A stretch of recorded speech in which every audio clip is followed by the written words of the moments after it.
శ్రీమాత్రే నమః.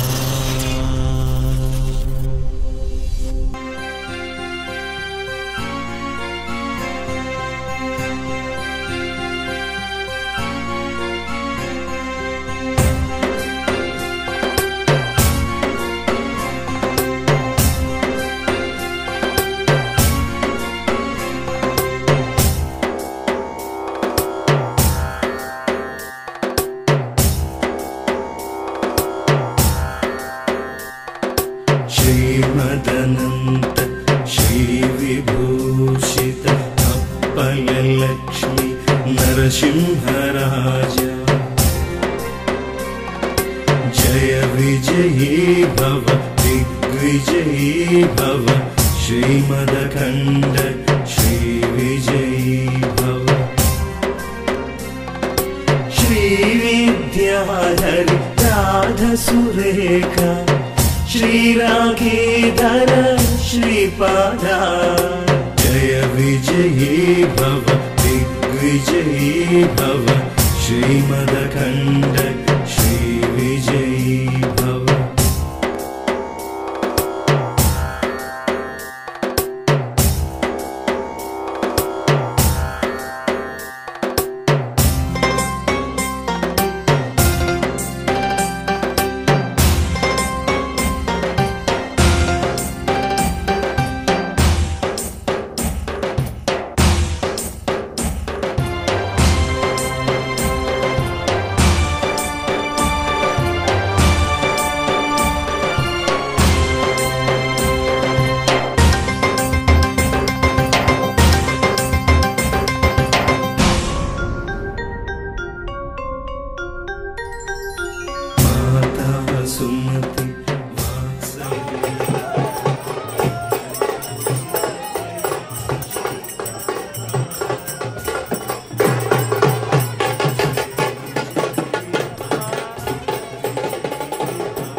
विजयी भव श्रीमदखण्ड श्रीविजयी भव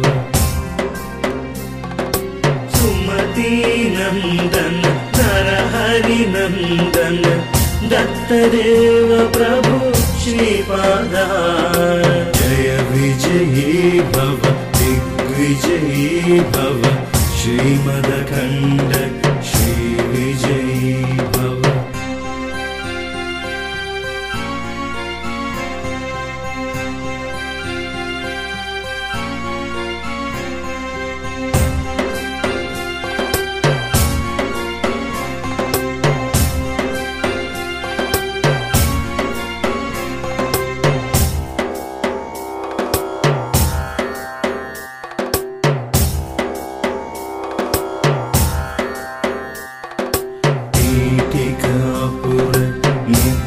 विहार मधुमति दत्ता मंगलरूपा जय विजयी भव दिग्विजयी भव श्रीमदखण्ड श्रीविजयी भव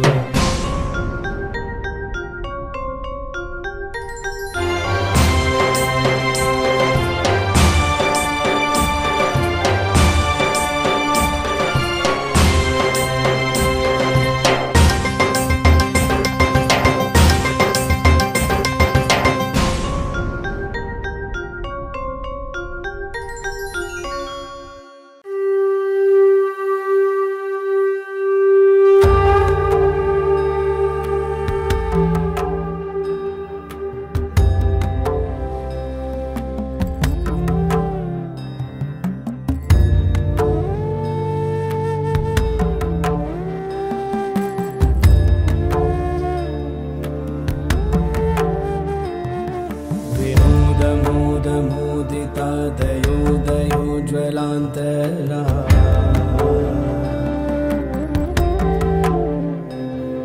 निशुम्भ शुम्भ दम्भ धारणे सुदारुणारुणा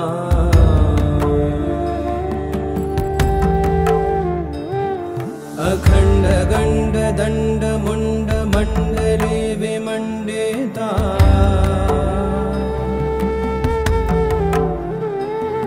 प्रचण्ड चण्ड रश्मि रश्मिराशि शोभिता शिवा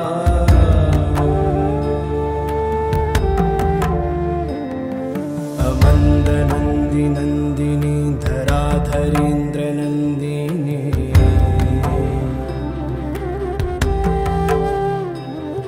प्रतीर्ण शीर्ण तारिणी सदार कार्यकारिणी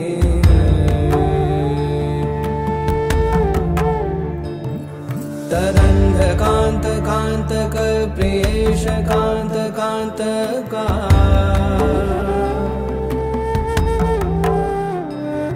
मुरारि कामचारिका ममारि धारिणे शिवा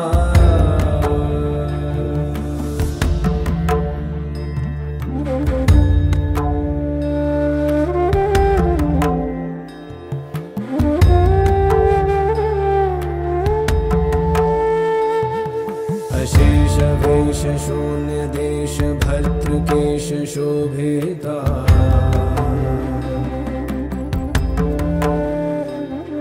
गणेश देवतेश शेष निर्निमेष वेशिता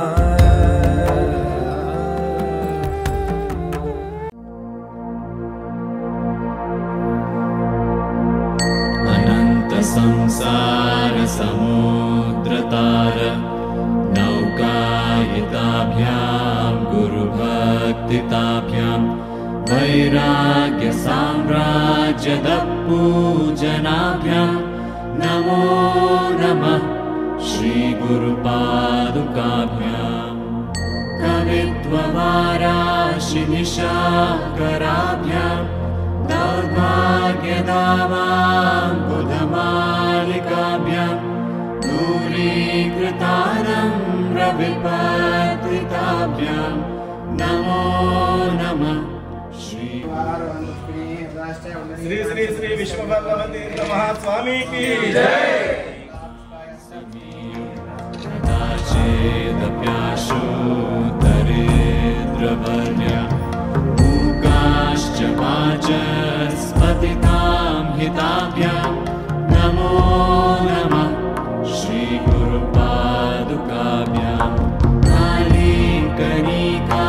शपदावृदाभ्यां नानाविमोहादिनिवारिकाभ्यां नमः जनाभीष्टगतिप्रदाभ्यां नमो नमः श्रीगुरुपादुकाभ्यां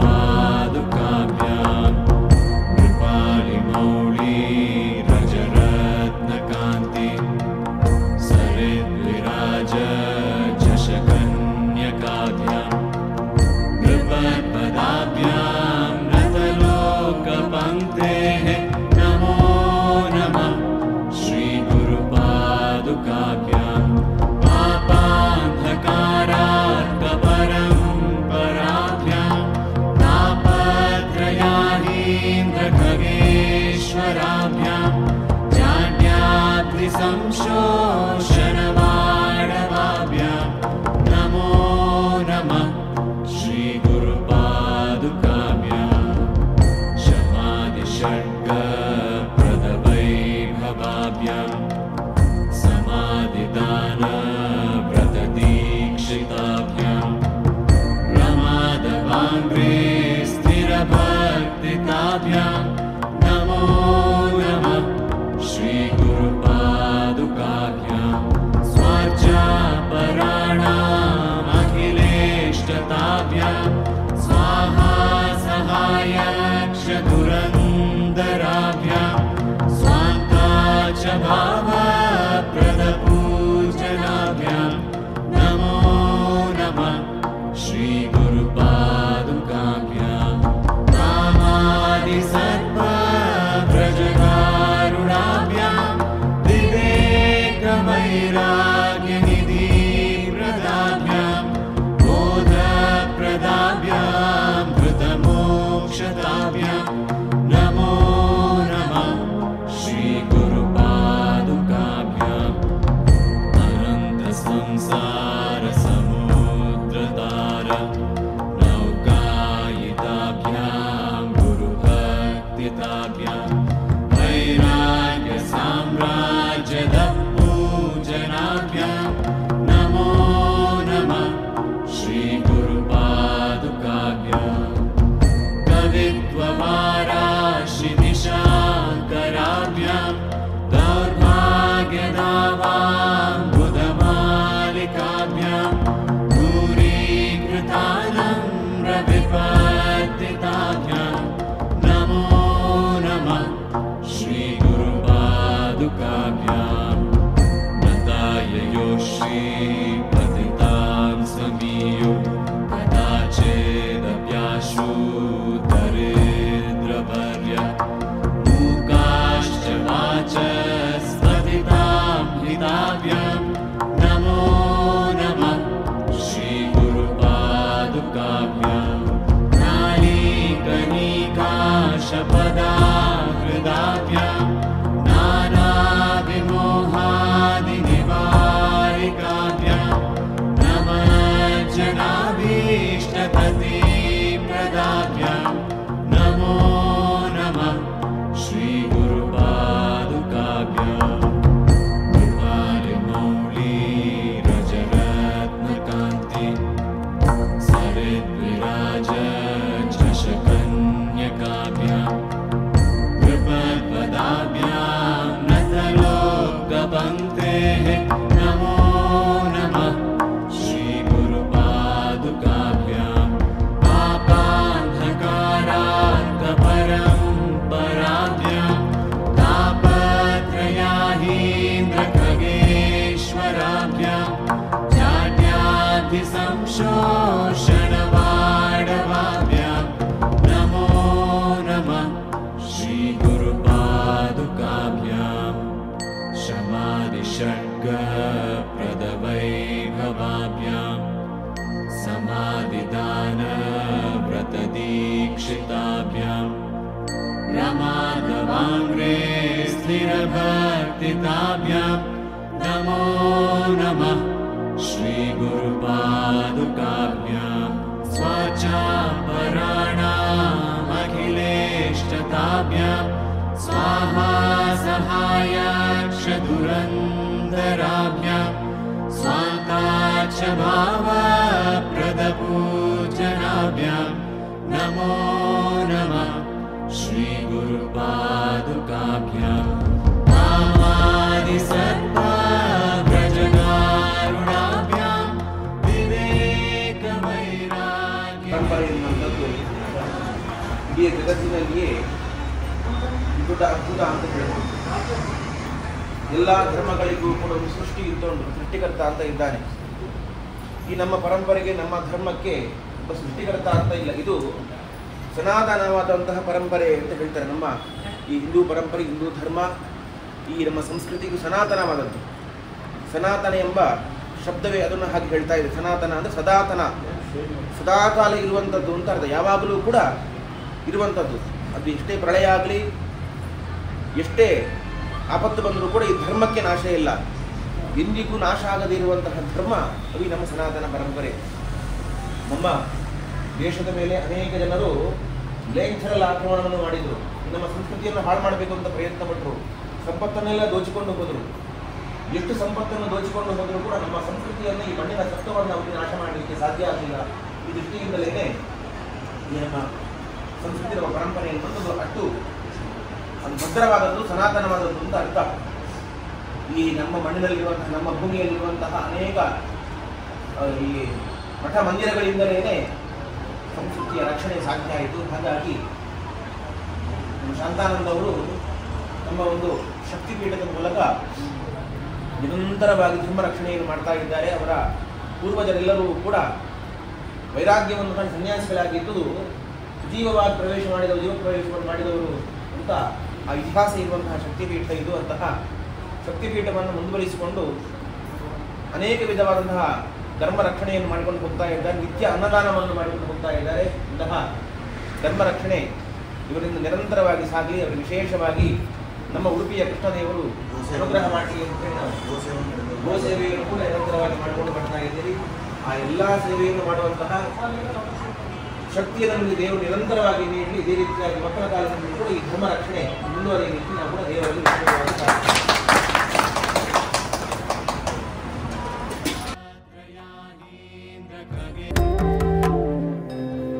निशुम्भ शुम्भ दम्भ तारणे सुदारुणारुणा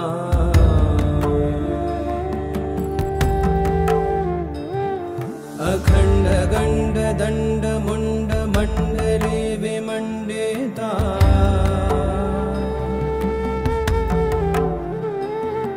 प्रचण्ड चण्ड रश्मि रश्मिराशि शोभिता शिवा